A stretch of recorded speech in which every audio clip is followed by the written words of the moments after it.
Yo, this is Afro, aka All Flows Reach Out, and you're listening to Built for This Network. Yes, sir. From the building, stay bomb.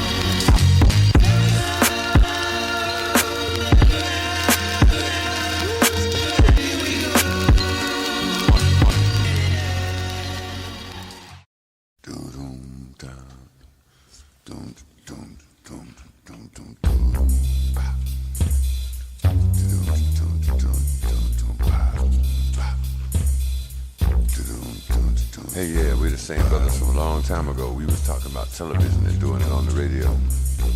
What we did was to help our generation realize they got to get out there and get busy because it wasn't going to be televised. We got respect for young rappers and the way they freewaying. But if you're going to be teaching folks things, be sure you know what you're saying. Older folks in our neighborhood got plenty of know-how. Remember, if it wasn't for them, you wouldn't be out there now. And I ain't coming at you with no disrespect. All I'm saying is that you damn well got to be correct. Because if you're going to be speaking for a whole generation and you know enough to try and handle their education, be sure you know the real deal about past situations and ain't just repeating what you heard on a local TV station. Sometimes they tell lies and put them in a truthful disguise. But the truth is, that's why we said it wouldn't be televised. They don't know what to say to our young folks, but they know that you do. And if they really knew the truth, why would they tell you? The first sign is peace. Tell all them gun-toting young brothers that the man is glad to see us out there killing one another. We raised too much hell when they were shooting us down, so they started poisoning our mind and trying to jerk us all around. And then they tell us they got to come in and control our situation. They want half of us on dope and the other half in incarceration. If the ones they want dead ain't killed by what they instigated, they can put some dope on the brother's body and claim it was drug-related. Tell them drug-related means there don't need to be no investigation, or at least that's the way they're gonna play it on the local TV station. All your 9mm brothers, give them something to think about. Tell them you heard that this is the new word. They got to work that stuff out. Because somehow they feeling the wrong way with a gun in their hands. They feeling real independent, but they just pulling contracts with a man. 5 and 5 will tell you it's hopeless out there on the avenue, but if they really knew the truth, why would they tell you? And if they look at you like you're insane and they start calling you scarecrow and say you ain't got no brain, or start telling folks that you suddenly gone lame, or that white folks that finally co-opted your game, or worse yet, implying that you don't really know, that's the same thing they said about us a long time ago. Young rappers, one more suggestion before I get out of your way.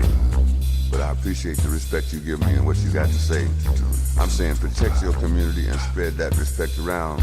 Tell brothers and sisters they got to calm that bullshit down. Because we're terrorizing our old folks and we brought fear into our homes. And they ain't got to hang out with the senior citizens. Just tell them, damn it, leave the old folks alone.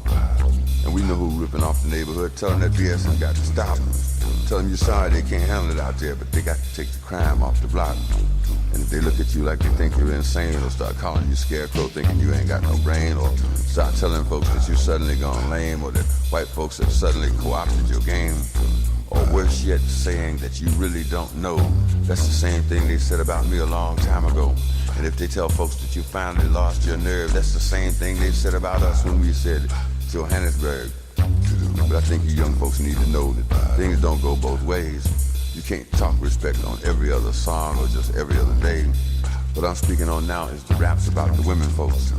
On one song, she's your African queen, and on the next one, she's a joke. And you ain't said no words that I haven't heard, but that ain't no compliment. It only insults 8 people out of 10 and questions your intelligence. 4-letter words or 4-syllable words won't make you a poet. It will only magnify how shallow you are and let everybody know it. And if they look at you like they think you're insane, or they call you scarecrow thinking you ain't got no brain, or start telling folks that you suddenly gone lame, or that the white folks have finally co-opted your game, or you really don't know, they said that about me a long time ago. If they finally start telling people that you lost your nerve, that's what they said about Johannesburg. You ain't insane. You have got a brain. You haven't gone lame. You have got your game. Remember, keep the nerve. Keep the nerve. Keep the nerve. Keep the nerve. We're talking about peace.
feeling myself, but I stay in my lane. I know you thinking you nice, but you sounding the same. He need to switch up his flow, but I know that he ain't. Shit, maybe he want to and probably can't. He talk a lot, but ain't saying a word. He's 16, sounding like he be lacing his herbs.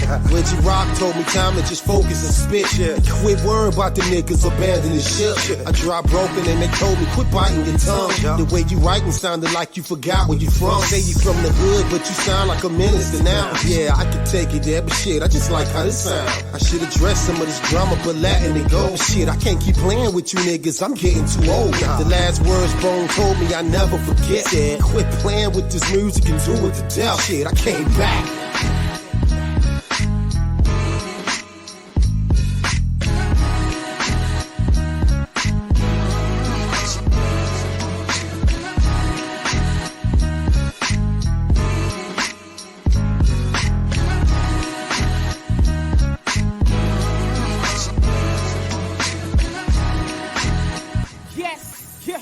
You're now watching the End of the Bench podcast, Build and Destroy, hosted by your man, H-Rap B.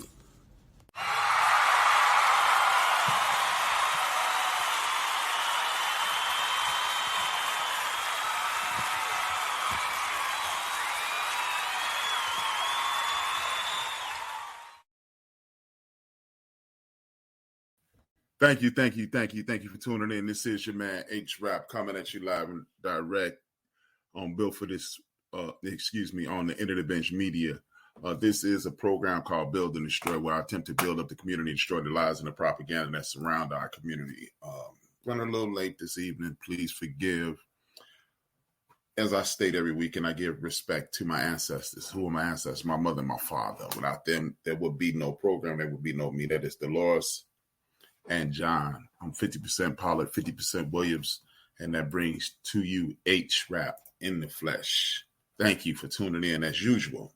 Now, this evening, I'm going to present you with some information I think is vital, and it ties right into the three questions that I ask every week. What do we want as a community? What do we need as a community? And how do we get it as a community? The reason I ask those questions is because this is a community empowerment program. The program is designed so you can get information that you need that will help you galvanize wherever you are in the diaspora. Now, we are, as the title states, the fight never end. Will never end. Typo. Please work with me. The fight will never end. This is an ongoing attempt to oppress the people in our community, the people from the diaspora, everybody that's around us, the people that look like me, the people who look like you, and the people who are what is described as, we no longer call people poor. We call people underserved, or they don't have the abilities or opportunities that others have. The people who are in control of those opportunities, they are constantly attacking us. Tonight, I will talk to you about Ron DeSantis. I will talk to you about how education is vital, and I will give you examples on how we must galvanize and create unions amongst each other, community unions, family unions, and things of that nature, so you can move forward. You don't want to be put in a situation to whereas your health and wellness is hanging by the balance because you didn't do what or you may not have known, or anything of that nature. That is the purpose of the conversation this evening. Now, as I stated, we're going to talk about history repeating itself. And Ron DeSantis, the governor of Florida, is a total culprit of this. I told you last week, the game plan in regards to the wicked and the debaucherous never changes. That game plan never deviates. It has a one-track mind, total domination and subjugation of people who don't have opportunities or who don't have the finances to create opportunities. Why am I talking about history repeating itself?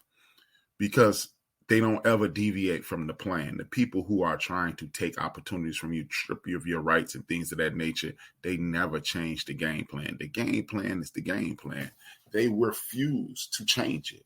And what do I mean by that? And I'm going to, please bear with me. I'm still sending out notifications. I had a couple things to do before I started the podcast tonight. So please bear with me. I won't be distracted. I'm just multitasking, something that we all should be able to do. Now, how does history repeat itself? Governor Ron DeSantis is hiring just about any and everybody humanly possible. 3 years ago, and it was the anniversary last week of the debaucherous, murderous, treacherous events of Derek Chauvin on our brother George Floyd. And this set in motion a chain reaction of things. People started making promises. The whole world was paying attention to this, which utterly shocked me. I was surprised, to say the least. When George Floyd was murdered, that video went out. He was lynched. Correction. When George Floyd was lynched, that video went out to the world, and the entire world reacted. That's what shocked me. Now, what does that have to do with what I'm talking about this evening? It has everything to do with what I'm talking about this evening. And why do I say that? The reason I say that is this. That was the beginning. If you remember, you can go back, you can harken back to the former president saying that police are being disrespected. You can go back to the former president saying that we can rough them up and things of that nature. That's part of an original game plan. That game plan goes back to the 50s. How does it go back to the 50s? Daryl Gates and Willie Wilson. If you are familiar with the Rodney King annihilation, the beat down that Rodney King took, at that point, it was this one man. He was the chief of police in Los Angeles. His name was Daryl Gates. He was a direct disciple of a man by the name of Willie Wilson. Willie Williams, ironically, same last name, right?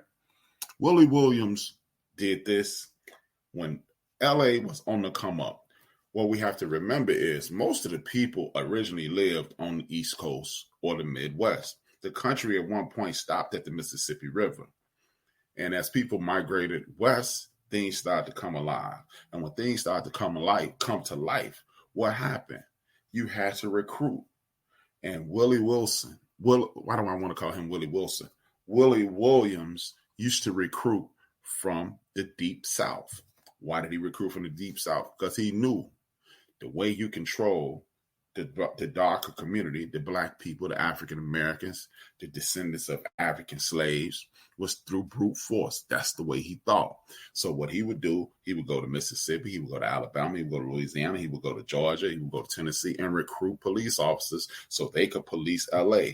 That's why later on, 50 years later, 40, 50 years later, in the early 2000s, in the late and early 90s, and even in the 80s, and I'm sure even in the 70s, you saw the brutalization of people of our culture.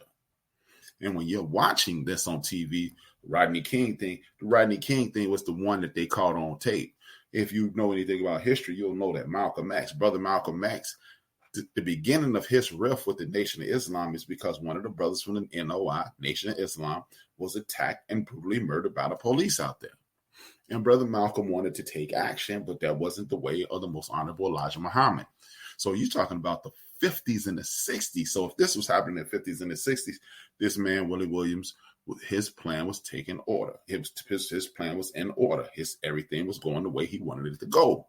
So when you watch these things and you fast forward to now, what happens?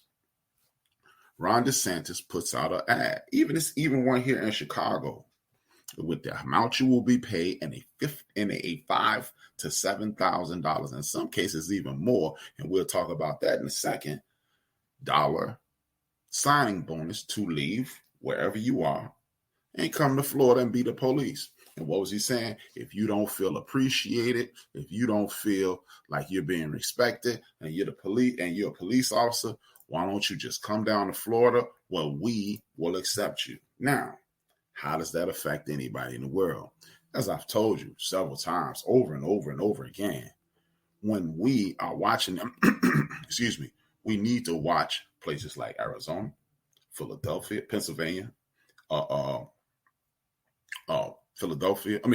Pennsylvania, Arizona, Texas, Florida. Those are the breeding grounds for this hate.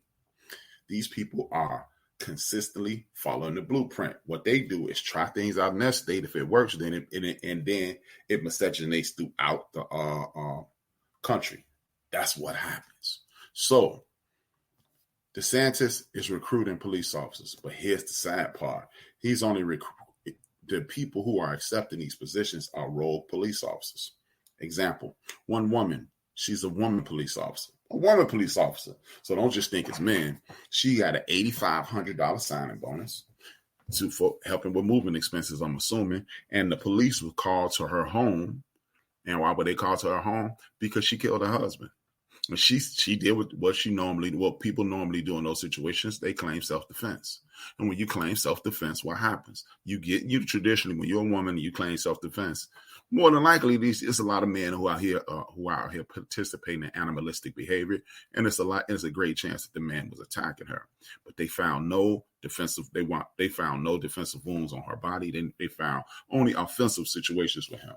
So guess who's on trial for murder one? Her. Another officer.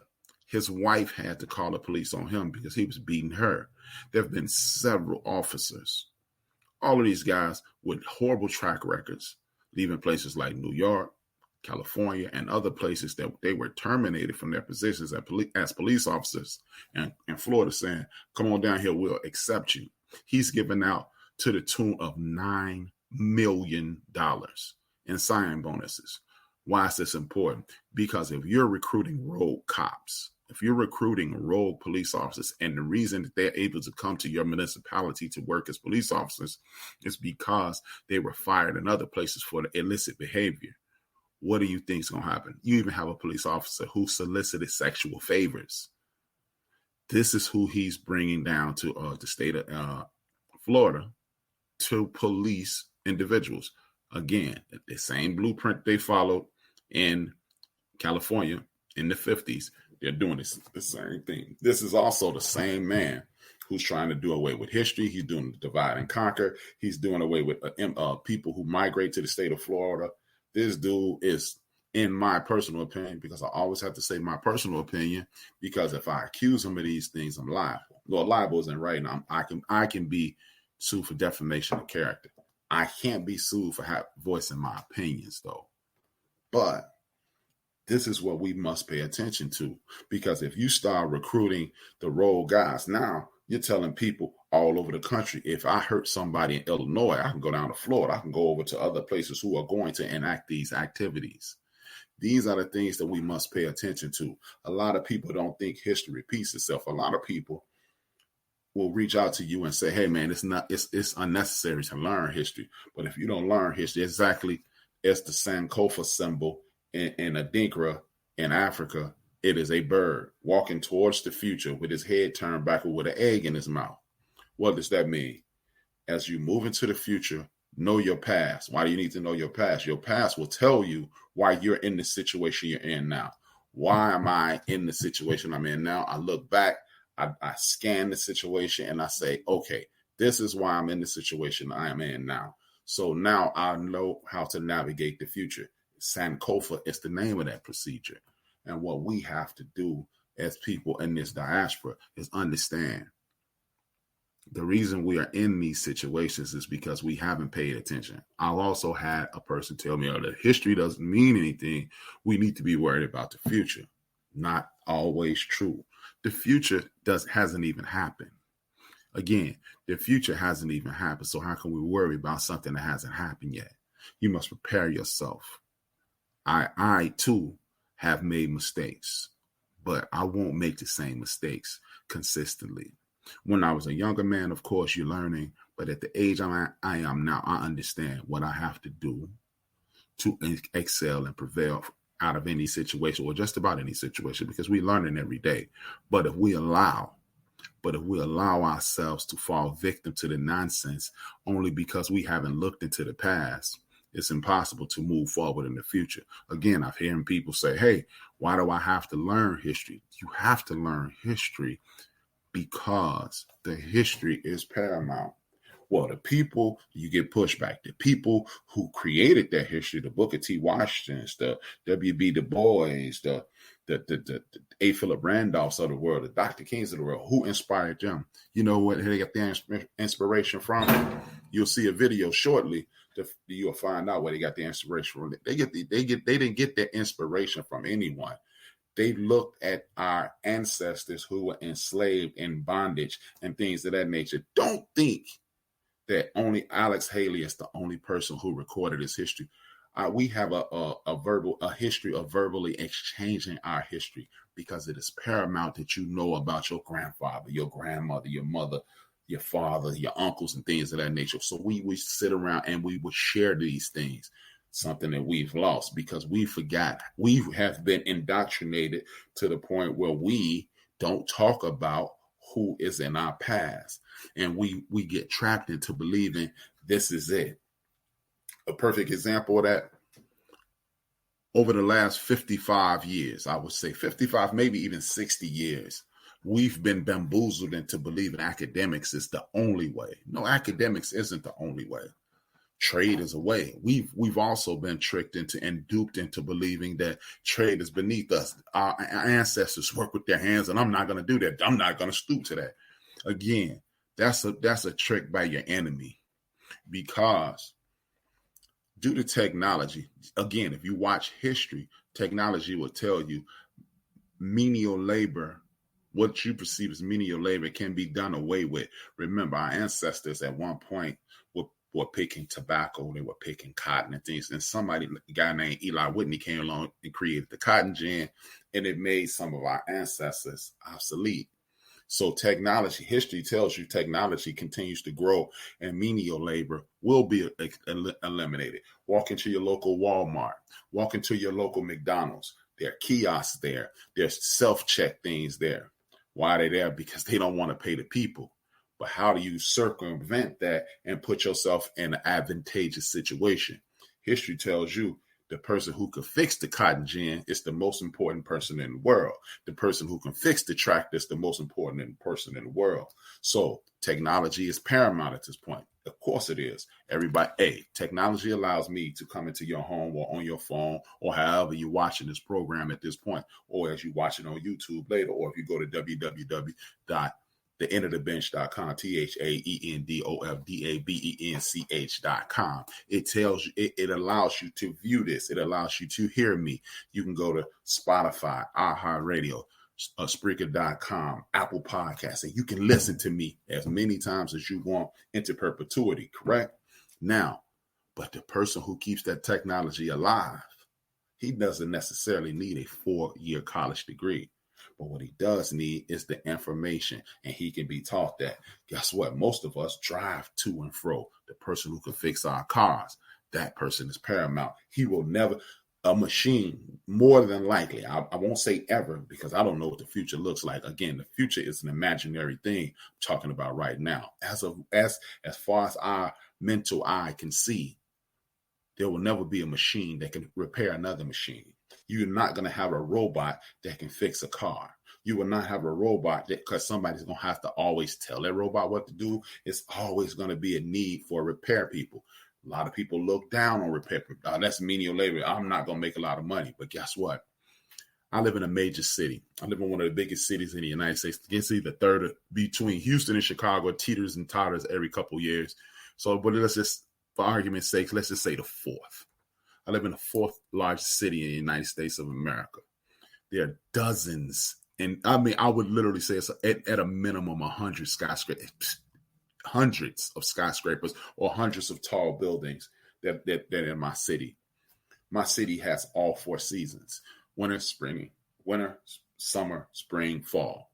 In the summer, and it is extremely hot, and it can get extremely muggy in my town. Guess who's the most important person during that period? The heating and air conditioning do. Because if your air conditioner go out in one of those tall buildings, that's an oven. So they have to have it. They have to have it inspected on a regular basis. In the winter, same thing. It's a refrigerator in the winter.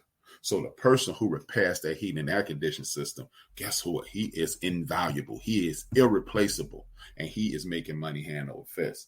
This is why, again, education is key. Academics is key. And when you have people like Ron DeSantis who recruiting people and because he's minimalized people, and he's made a lot of people like him have made us believe the only way is to obtain a college education and then you'll make it.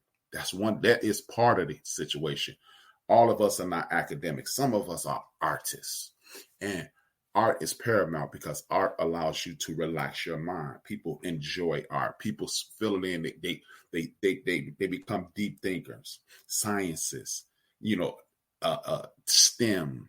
There's a million ways to obtain knowledge, but one way it's not one way to skin a cat. And what we need to do is understand, if we look back in history and you see the people who invented the ironing board, the people who invented the stoplight, the people who invented the automatic transmission, these people were inspired. They looked at something and said, I want to do that. And then they did it. We can use those very same people to inspire us. Remember, we are the sum total of every person in the history of our genealogy pool. So if you're the sum total of everybody in your gene pool, understand it's in you. It needs to be activated, and history will activate it. And when you're dealing with people like Ron DeSantis, who's trying to limit academic access, he's trying to limit, they're banning books. Again, this is when history plays a major role in this. History tells you that one guy by the name of Adolf Hitler was burning books. One guy by the name of Adolf Hitler was planning to divide and conquer. One guy by the name of Adolf Hitler was getting the worst of the people and making them part of his military force, so they would only listen to him and they would adhere to him. We have people who are being put on display on things like TikTok and YouTube and Instagram and Facebook and Twitter, and you see older white women saying, well, slavery wasn't that bad. That's because your people didn't have to deal with it. But you will never see that same woman talk about anything that happened to the Scottish, anything that happened to the Germans, anything that happened to the Jews, or anybody else that looks like her. Remember, a year ago, when this Ukrainian war started, it was white people on television saying, I can't believe this. This is Europe. It's not like it's Africa, because they've been programmed to believe that we come from primitive works. Understand, there has been recent discoveries about the Mayans having a super highway. Basically, what we're starting to find out is that the people who we consider primitive, the people who we consider less than, they were far more advanced than the people now. If you go meta-nature, is what hieroglyphics is really called. It's called meta-nature. Meta-nature. When you look at the glyphs on the tombs in Giza, Egypt, what you see is remnants of neurosurgery, brain surgery. For those people that don't know that's what it's called. The professional term is neurosurgery. So if they were conducting neurosurgery and heart surgery and things of that nature hundreds of years ago, that means those people were far more advanced than us. And who are those people? Those people are the people who are ancestral people. And you see pyramids all throughout the world. You see pyramids in China. Put something on your mind for a second. And this has absolutely, positively no scientific backing. This is just HRAP observing certain things. Look at some of my Asian brothers and sisters. We'll go straight to China because that's where I'm going. When you see our Asian brothers and sisters, they don't traditionally have full lips. They don't traditionally have a curly hair like us. We have curl. We call it nappy, but I'm gonna call it curly because it's either a real tight curl or a loose curl. You have a real tight curl, and that's what we call nappy. You have a loose curl, which is according to Western thinking, it's more aesthetic and more comfortable, and we call it good hair. Now, Asian people have straight hair. When you look at Asian statues, do yourself a favor right now. You can even stop watching the show. You can hit pause, go to it. Look at one of those older statues. They have knots in their head, and they have nice full lips. If that has nothing to do with your culture, how do you get that? See, this shows you that we have a fingerprint throughout the world. These pyramids, they're in South America, they're in Southern America, they're in Central America, they're in Mexico. I showed you last week what some of them are even in Denver, Colorado, here in the United States. They're also on the continent of Africa, not just in Giza, Egypt. They're all over the northwest portion of Africa, which everybody tries to make sure that we understand that you guys are from Western Africa. Okay, cool. My man Mansa Musa, the richest man in the history of the earth, the man who changed finance, the man who used to march with 70,000 people draped in gold from Western Africa. So don't try to minimalize my people by giving me a portion of a continent that is clearly mine. But that's neither here nor there. This is what I want you to understand. When you understand the science behind your people, that means that scientific ability is inside of you. For example, me and my man Mo, we're business partners, we're brothers, we're business partners. And guess what? He creates with sound, he creates with digital content, and he creates with a myriad of things. He didn't just wake up one day and know that, oh man, Mo, you're creative. No, that is somewhere in his gene pool. He's told me about his mother and his brother who are artists. They are creating. My daughter is a seamstress. She gets that from my grandmother, her great grandmother. Nobody else. I've never talked to my daughter about being a seamstress, but now she owns a sewing machine and she makes clothes. That more than my dad, my father was a member of the Black Panther Party of self-defense. Guess what? That's why I do a program like I do. See, these things, there's something inside of each and every one of us that if we knew the past, we would be able to equate that to right now, and it would project us into what we are made to do. Everybody on this earth is made to do something. There's one thing for sure. God didn't make any blank lines. We all can do something. We all can do something. If you in knowing your history and knowing what's the history not only tells you what's coming, it also tells you what you're capable of. And when you know what you're capable of, you're unstoppable. And that's just the bottom line. Point blank, period, end of story. When you know what you're capable of, you will be able to accomplish anything in the history of the world. I'm going to show you this video on education, and I'll be back shortly. Thank you for tuning in to Build and Destroy your man H-Rap.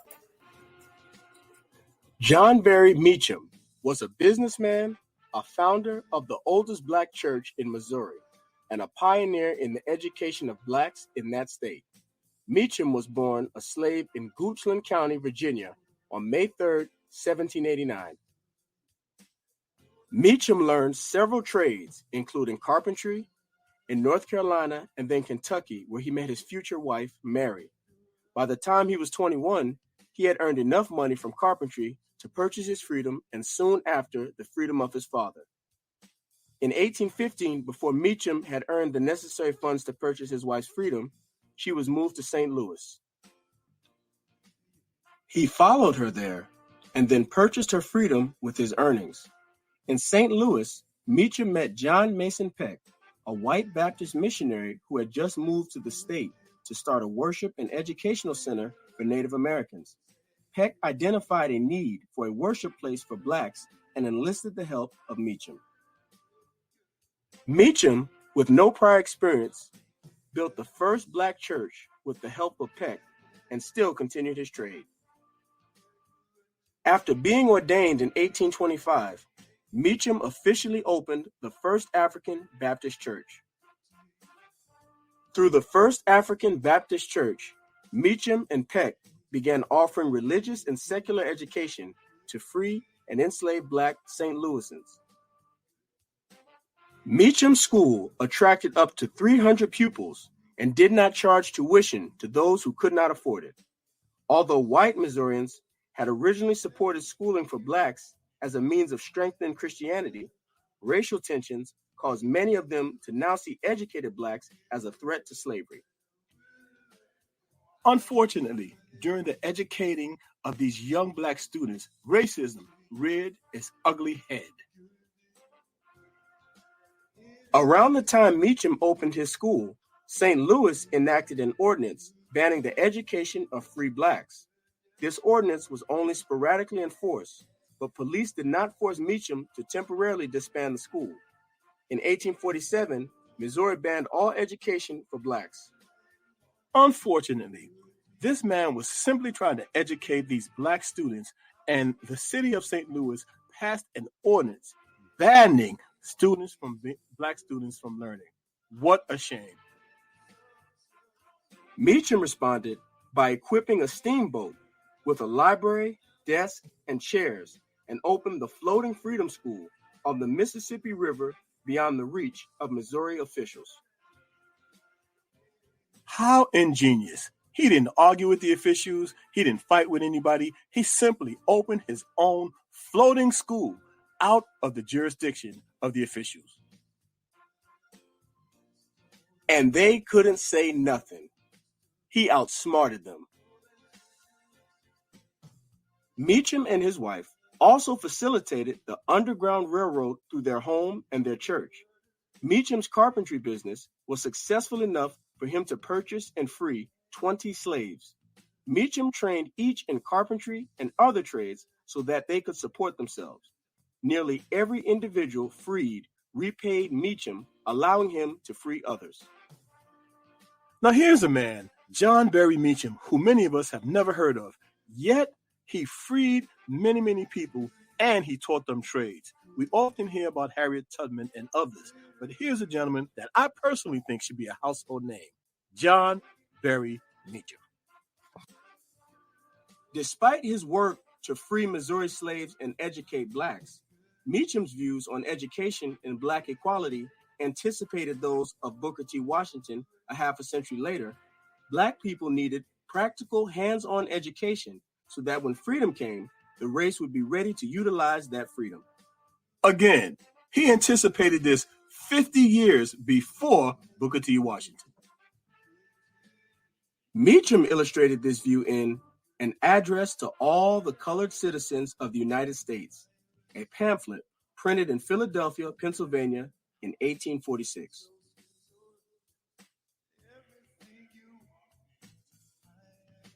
Meacham left a lasting impact on St. Louis. His school educated hundreds of free blacks and slaves, including James Milton Turner, who after the Civil War would found Lincoln Institute, the first school of higher education for blacks in Missouri. The work of Meacham and his wife on the Underground Railroad is now commemorated at the Mary Meacham Crossing in St. Louis, where the two led slaves across the Mississippi River to freedom in Illinois.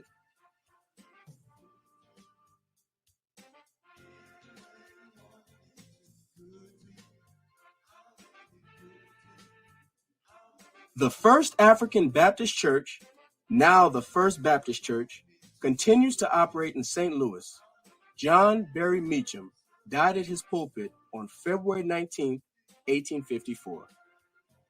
Again, John Berry Meacham and his lovely wife, Mary Meacham, names that should be known in history. They accomplished so much by building a school off the coast of Missouri, a school for black children when no one else would allow them to read in that jurisdiction. If they did it then, we can do it now.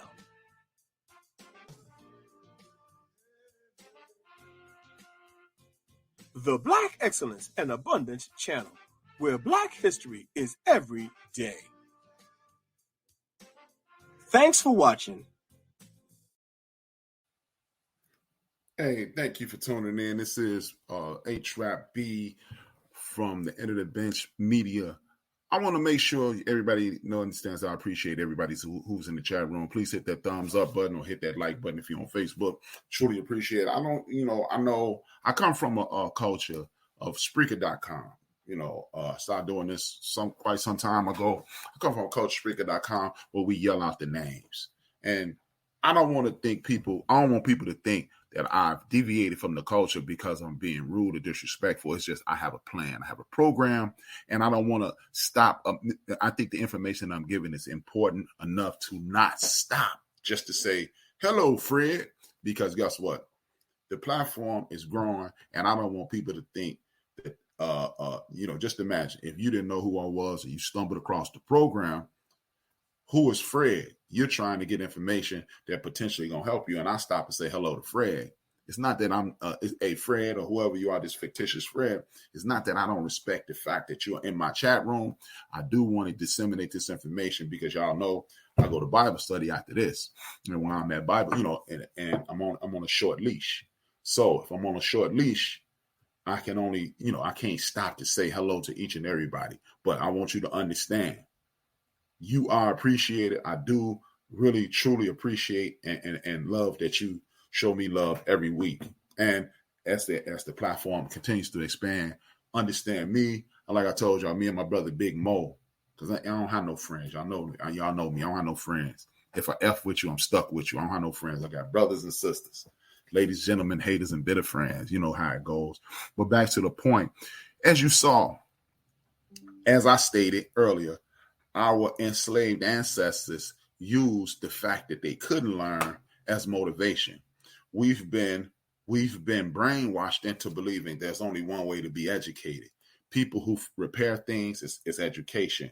People who create things, that's an education, because in order for you to be a effective artist, you must have a root base. And a mechanic is an artist, because you know what? If you're a mechanic, you don't just go to a mechanic school. You have to have a yearning to do that. When you have a yearning to do that, you want to repair things. You want to repair things. That's a creation. See, we must understand that there is no big me and little you. The person who cleans the toilets at your job, he may not have a college. Hey, these days he might have a college education, but he may not have what is considered a formal education, but he is a important cog in this machine called life. So just because I don't mean you can't. Look, I am college educated and I am begrudgingly going, man, never mind. Understand, you have to do what you have to do to survive at all times. At all times. And with that being said, I want to get to this one segment that I've been doing for the last month, because I think this segment is paramount. We must get to this information. This information must be disseminated, because your mother, your sister, your aunt, your daughter, your cousin, your wife, your significant other, it is important that she gets hold to this. Right here in Schaumburg, Illinois, there is a person from the House of Representatives. Her name is Lauren Underwood. She's a member of the House of Representatives. Why is she important? Because she created what is called the Black Maternal Health Bill. It is called the Monuments Bill. I and many people who love Black women are getting behind this bill.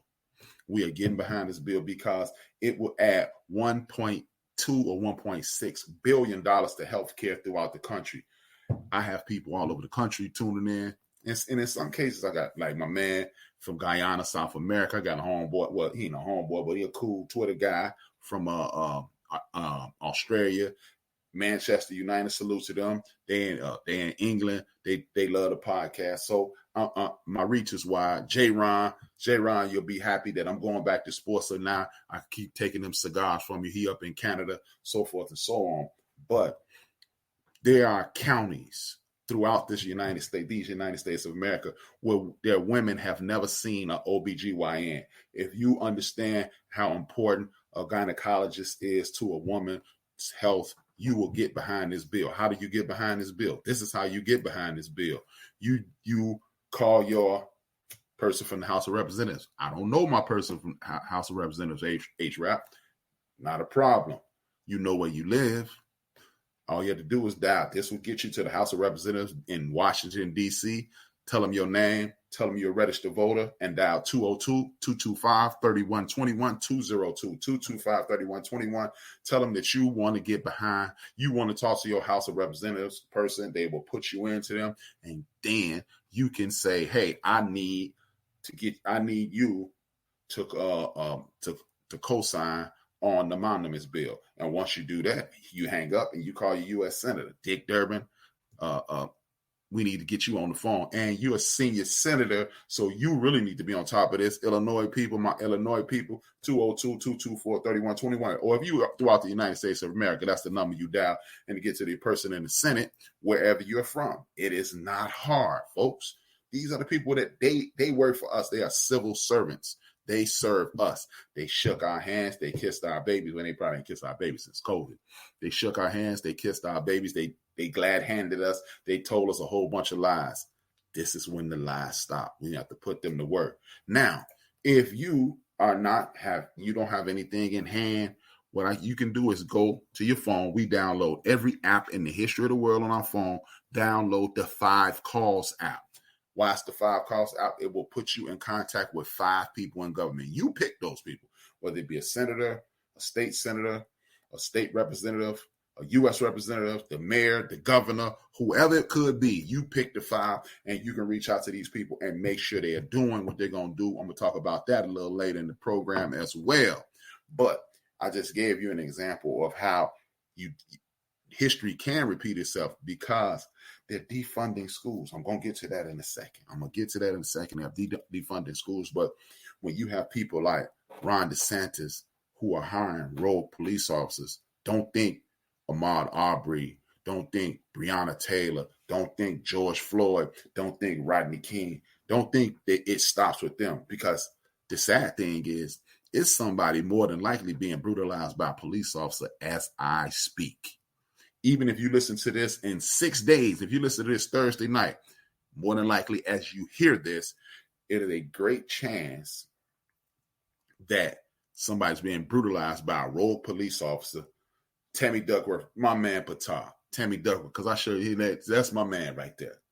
I couldn't think of Tammy Duckworth's name. Thank you, Tammy Duckworth, Dick Durbin. I need y'all to call those people, but this is how we get in contact with these people. Now, phase 2 to why education and history is important. You educate yourself on what's going on.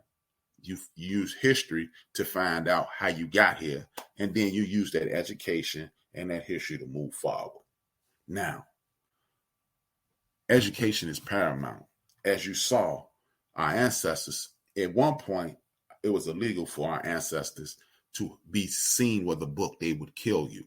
I want you to understand this. Before I say one more word, everybody who looked like this and darker or lighter was not enslaved in this country. We were not in bondage. Every one of us was not in bondage. It was some of our brothers and sisters walking around just as free as you walk around today. They were probably on edge a little more because of the temperature of the country, but everybody was not enslaved. Back to the point. Here's the point. Education is paramount, and they knew education was paramount. I talked to 2 of my brothers this weekend. My brother, I ain't gonna say their names because maybe they don't want their names said. We were sitting on the back, chilling, at my man house, my other brother house, and they work in education, and they would tell they work in education in high school, and they were saying these young people cannot read. Oh man, that's their lazy parent. It don't make a difference why they can't read. This has to stop. What we have to do is grab hold to our young people and make sure the basics are there. Writing in cursive, reading, comprehending. How do you do that? You're not an educator. How can I do that? But you know what? You can read. If you're watching this, it's a 99.9999% chance you can read. So I want you to start reading to your young people and your family. See, when you read to a young person in your family, it sparks curiosity. And when you spark curiosity, what else happens? They want to read, and they'll get comprehension, because reading to a child creates his imagination. And when you create an imagination, it creates a yearning to do what you've done. Our children are learning from us. They're either going to draw to what we're teaching, or they're going to push away from it. Like me, my mom was an avid smoker. 85% of my life. That led to her demise, but I'm not bringing that up for empathy or anything. But I have never smoked in my life. As a matter of fact, I used to sit around and smoke with the brothers. Every once in a while, I might fire up a cigar. But at one point, I steered clear away from cigars because I felt like a hypocrite. I still smoke every once in a while, but you understand what I'm saying. I know people who have stark raving alcoholics as parents. They don't drink. Or I got people who they grew up around alcohol and they avid drinkers. So either you draw to or you push away from. But when you get to the point where you're talking about learning and reading to a child and things of that nature, learning is infectious. So if you sat down for 30 minutes a day and read to your son, your grandson, your nephew, your niece, your cousin, or sit these young people in a semicircle like they used to do back in school, give them some ginger snaps and some cranberry juice like they used to do in preschool, and start reading to these children, it triggers imagination. And when you trigger imagination, you make these kids want to learn. In a lot of cases, we got away from that. So our children don't want to read because they don't understand the value of reading. Imagination keeps you alive. Imagination is why I'm on air with you right now. Imagination is why me and Mo are doing what we're doing, because we've imagined it and we brought it to fruition. So imagination, reading triggers that imagination. I'm an avid reader. Fun fact, I hate reading. But you know what I also hate? I hate being out of the loop. So probably I read because I'm nosy. And I hate to have somebody start a conversation and I'm totally out of the loop. So my ego drives my yearning for knowledge. So it don't make a difference why you need to read, but you do. See, again, back to Ron DeSantis in the state of Florida. I got family from Florida. My dad was born in Florida. So this is what I want you to understand. He was born in Lakeland, Florida. This is what I want you to understand. They're trying, look, Donald Trump tried to get away. They're trying to do away with public school. They don't want you educated. Do you understand? Like, people always say, well, like for example, I'm going to Bible study after this. Oh man, the Bible, the Bible, everybody shoot down religion. But the reason that they didn't have Bible circulating throughout Europe, because only 2% of the population could read. That's how you control people. You keep people ignorant and they won't, and then they'll believe what you tell them. If you don't believe me, all you have to do is turn to Fox News and look at their constituents. They will believe anything that television tells them because they're not stopping and doing the research and reading, right? So what we gonna do to combat this is, what they do over here is the war ended, the Civil War ended, and Black people said, oh, since y'all tried to hide reading from us, and we come from the people who invented written text, so we invented reading, we're going to get back to what our history says. Again, they're going to think history again. Remember, that's been the reoccurring theme of the program, history. They said, okay, we're going to teach our children how to read. And then we start getting elected to offices, we start opening schools, and then white folks start saying, whoa, we want to read too. And then next thing you know, public school happens. Now you got people like Donald. Look, Richard Nixon started this. Ehrlich Men. If I don't want you to believe anything I ever say, look up this dude named Ehrlich Men. He was Nixon's right-hand man. You know what he said? He said, we're going to put the heroin and the drugs in the Black community. We're going to put the marijuana on the hippies and we're going to criminalize it and lock them up. Ehrlich Men. Look it up. You don't have to take my word for it. That's when the destruction of the academic situation started.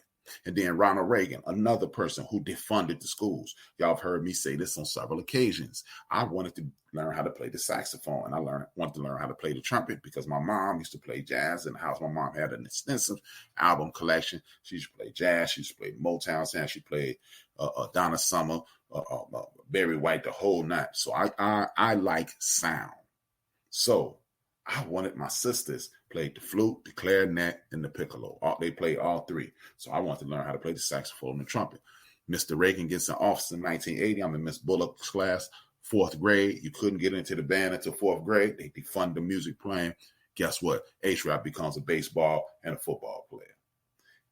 I didn't fall off, but I've always wanted to learn that. These are things that are taken away from us. Again, creating the thought.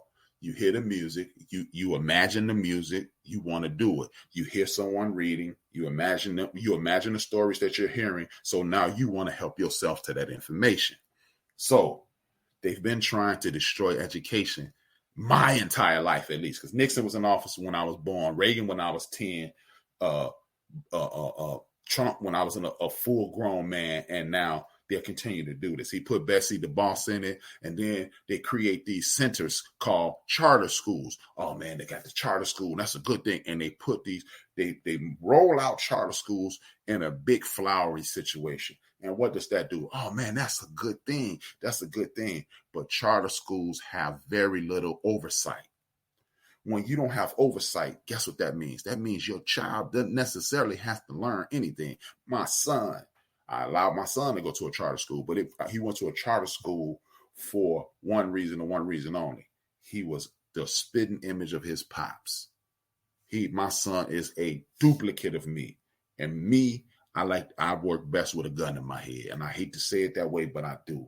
You put the pressure on me, and I'm gonna turn that rock into a diamond. Trust and believe. But I knew my son needed that. And he said every day he would come on, tell me how much he hated the school. And I knew. I was like, and that's why I got you there. But it got to the point where him and even his homeboys who were bookworms, they were hating it, and it was unnecessary. And some people weren't learning. And understand, just because you get an A or a B in a class does not mean you learned anything. That means you can memorize and you can be indoctrinated. But learning, look, education is not, I can pass 1 million tests. That's not education. Anybody can be taught to pass a test. Ethel Adams, Lonnie Gardner, 7th and 8th grade teachers at William E. Gladstone Elementary used to teach us how to get the highest score on what was called the Iowa test at that time.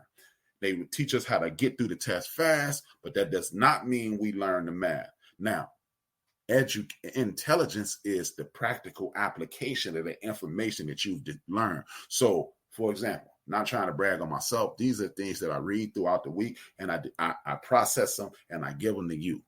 That's an example of intelligence. Intelligence is also being able to listen to a car and know exactly what's wrong with it. That's intelligence. An intelligence is being able to look at a television like my man Big Illinois. He can look at your TV and listen to your TV and fix the color and the sound.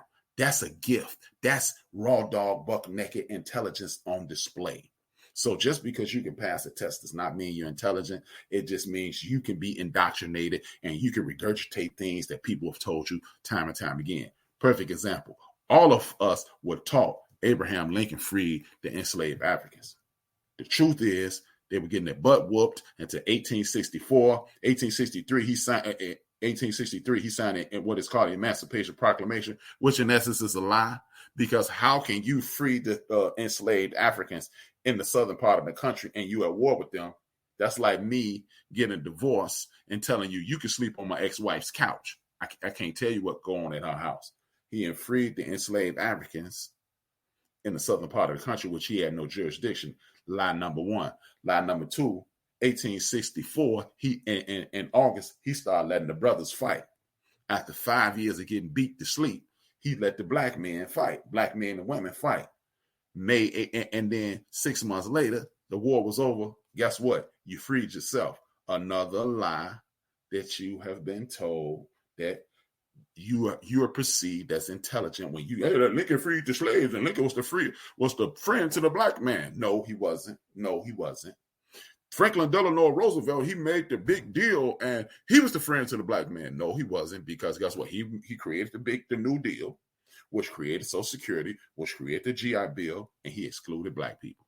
He didn't say I'm excluding black people. He said the people who are not eligible for this is the people who work in indentured as servants. And if you work in homes or if you work in the fields, you're not eligible for this. You still get a paycheck, but you're not eligible for this. Guess who was doing it at that time? We were. So anytime education tells you something, it's your friend, I want you to double check it, because 99.9% of the time, they're not your friend. But back to the point. Charter schools. They got us in these charter schools. Oh, charter schools are a good thing. And then they offer you school vouchers. Now, another thing, and on the surface, it sounds awesome. I was listening to my man Ryan Clark, and he was bragging. It wasn't bragging. He was telling a story about how his parents used to break their backs and put him through Catholic schools. Oh man, that's the best way to go, because they're gonna educate you. No, that's further indoctrination, and actually, it's religious indoctrination, because you may not be Catholic, and now you're learning all this stuff about Catholicism. It may not do you any good, but historically, the academic situation is a better situation. So you go to a private school. But again, private schools, the more you learn about yourself, the better you are as a human being. You learn that your grandfather was an attorney, but you never met him. Oh, I didn't know that. You learn that like me, I learned my grandfather was an entrepreneur, and I've had that, and that explains my entrepreneurial spirit.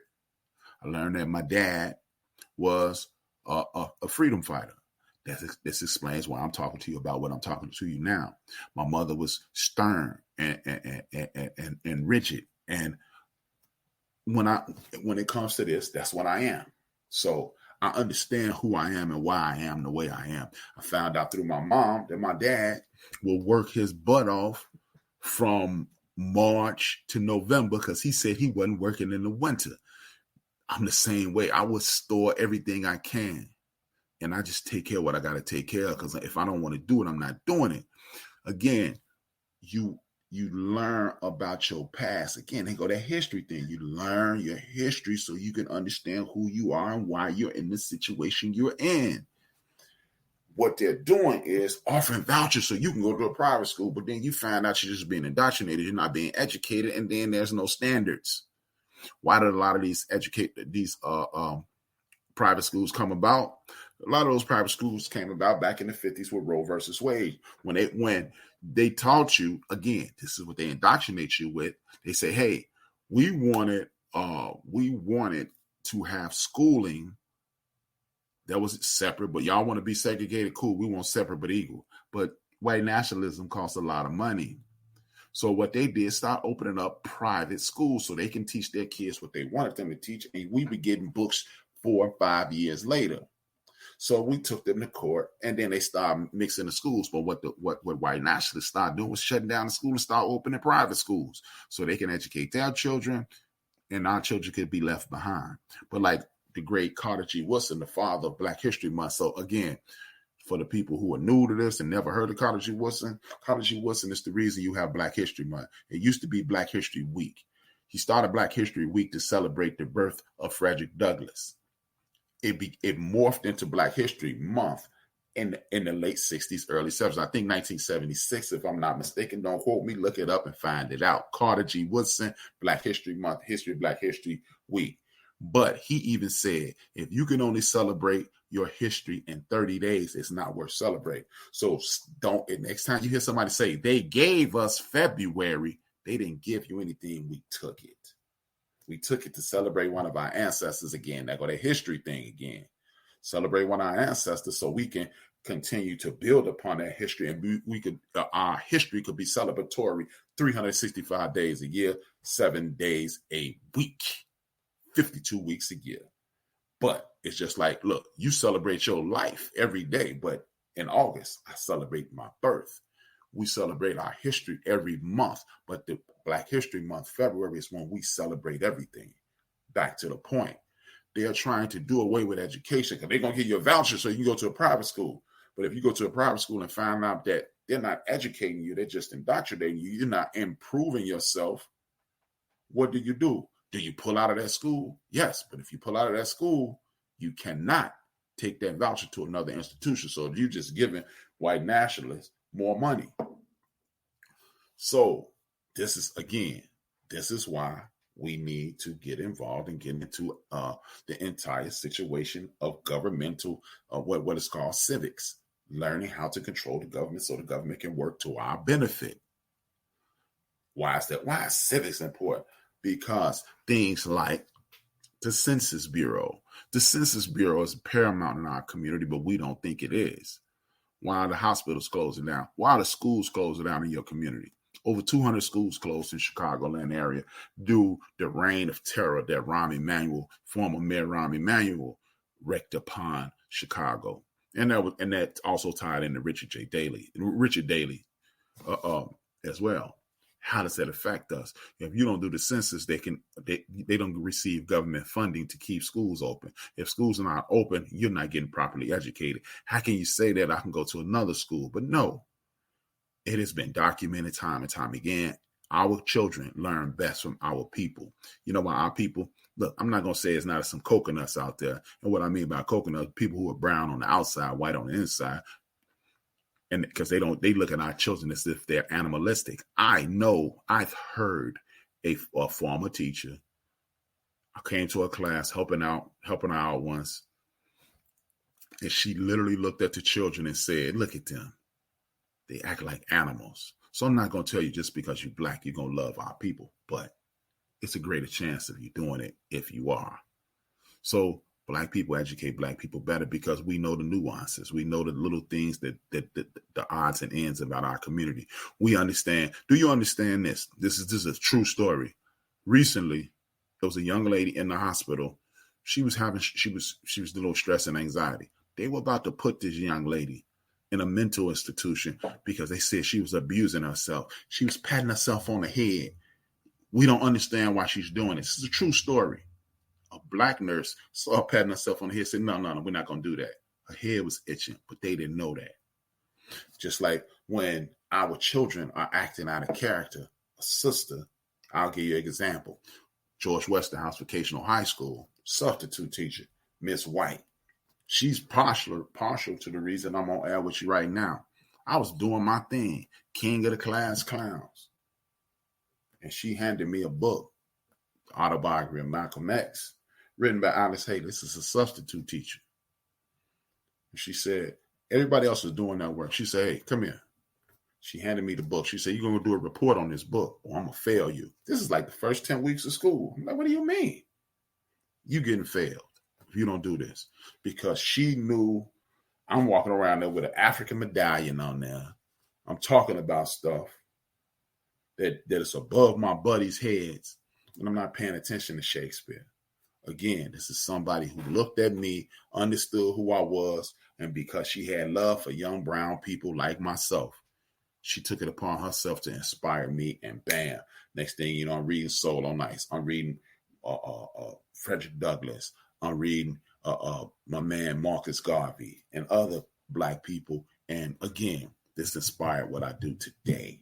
So understand, when they are attempting to sidetrack education, you will be put in what is called a trick bag. How is it a trick bag? Because this is they systematically take away the bricks of education. For example, I wrote this down. I usually don't write stuff down, but public destruction of public education. In North Carolina, they have the 47th ranked pay in the United States of America. Oh, we're going to fix it. We're going to give you a 4% raise over the next 2 years, which amounts to $250 a year. Who's going to take that job now? Who's going to take that job now? You have professors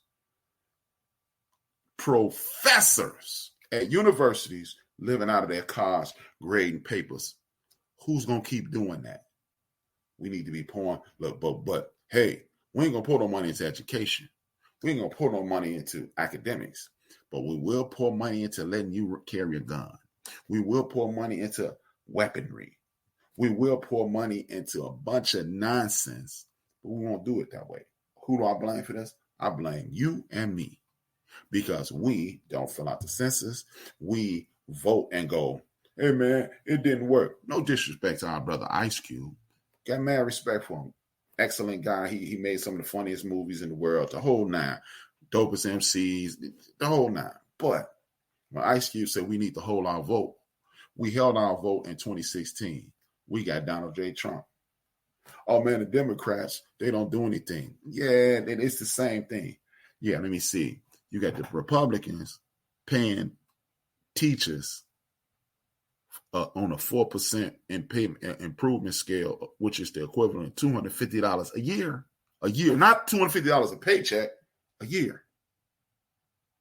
And y'all know me. I'm not caping for nobody from the Democratic Party. But what I will tell you is this. The Republicans fought the Build Back Better plan. You know why they fought it? Because a lot of the Build Back Better plan had a lot of money in entail for the Black community. They fought the recovery plan because a lot of Black people start opening business with their recovery over the last 3 years. Now we're not extending that. Everything that's about us, they try to destroy it. Oh man, the Democrats, Obama didn't do anything for the Black community. Well, what was the agenda? He did it for the gays. The gays said we want equal rights, we want marriage rights, we want equal rights, we want health care. What was the plan that we had? Because if it was a whole bunch of Black people meeting, I wasn't invited, and I don't remember the game plan. So what we have to do is use that 5 Calls apps. What we have to do is subscribe to this channel. What we have to do is talk to Listen to people like my man Roland Martin. Listen to people like my man Phil Scott out of Houston, Texas. Listen to people like Willie D, rapper from the 80s. He's giving out information, and myself and others. We must support Black media. We must support each other. We must stop judging each other. We must put ourselves in an advantageous situation so we can survive this nonsense, this hell of a science experiment called America. So this is why I do this every week. But you know what? I make a little change with this. And me and Big Mo, we're about to make a lot of change with this. We're doing things that will be advantageous to us as well as you. So I need you to understand. Get involved and get into politics. Get involved and get into civics. Get involved and get into the young people of our community. They are not crazy. They are not dumb. They're misguided and uninformed. They're misguided and uninformed. It's our job. The Generation X, we dropped the ball. I keep telling y'all that. The last 5 years of the baby boomers and Generation X, we dropped the ball. So what we're going to do is pick up the ball and fix this. And that's pretty much it for today. I want to thank each and every one of you for tuning in. And as I haven't done this in about a month, so I'm going to do it again. I used to do this every week. I want to salute everybody who support me. And I want to salute the people who give me inspiration. That is Willie D and Scarface, the Ghetto Boys podcast, Tariq Nasheed, Nori Talib, Kweli, Ray Grady, Zoe Williams, Corey Holcomb, Craig Smith, Sway Calloway, Roland Martin, Al Sharpton, Heather B, Clay Kane, Super Dope Brother Clay Kane, my personal favorite, Larry Daniel Favors, one of the most informed human beings I've ever come across in my life, Dr. Greg Carr, Karen Hunter, and the dean of this, the Black Eagle, Joe Madison. Thank you guys for tuning in. Please tell a friend to tune in, subscribe, like, comment. I need it to continue to help this grow. And if you don't do this, I just need you to sit your ass down. Sit your ass down. You better shut your white mouth. I'm not kidding you. We lust for that cheese, we lose sleep, dreams of that cream. We killing our teens, they dying for this American dream. Them government schemes, they turning us to hustlers and fiends. We hustling trees, them politicians smuggling green. Chasing that cheese, got everybody stressed in the streets. Pardon me for speaking freely, let it breathe.